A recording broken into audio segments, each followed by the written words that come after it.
Alam nyo ba,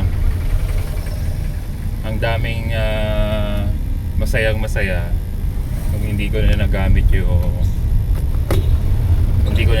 yung account ko. Pero alam mo, isa sa pinaka magandang nangyari, hindi naman ako napigilan. Buti na lang, nagamit pa rin natin yung community, yung may 3,700 followers still, diba? Tapos buti na lang, nagamit ko yung old account ko na merong 4,800 followers.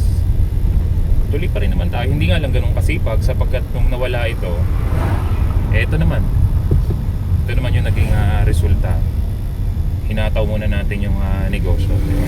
So at least hindi pa rin, diba? Kala kasi nung iba, pinagkakakitaan ko yung community. Ngek mo, di ba?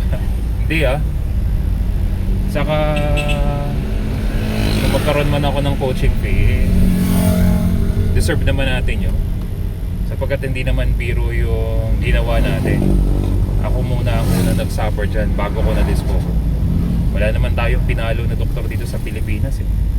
Saka sino ba namang matapang talaga na doktor dito sa Pilipinas na alam mo yun, yung affordable na magko-coach? Wala. Makakatawa nga yung mga doktor na nasa carnivore way of eating din, hindi nagre-response, walang reply sa mga inquiries. Aba, nung pag-uusapan na yung payment about sa coaching, ang bilis talaga. Maniwala po kayo sa akin, hindi pa naman nagdi-deposit o nagpapadala ng pera. Tinatawagan ko pa, piniliwanag ko pa kung ano yung magiging flow ng coaching. Inagay talaga natin. Hindi naman tayo para nakatingin lang dun sa saka may negosyo po ako sa ating mga followers at member ng ating community. May hanap buhay po. Nasa distribution business po ako para sa kaalaman ng lahat. Nothing to worry. 3,000 coaching, 6 na buwan, okay ka lang. Yun po yung ating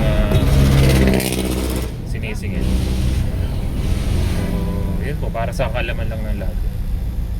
Wala palang ulam. Wala pala dito. So yun po, bigyan lang ako ng konting mensahe para sa ating God bless everyone, update lang.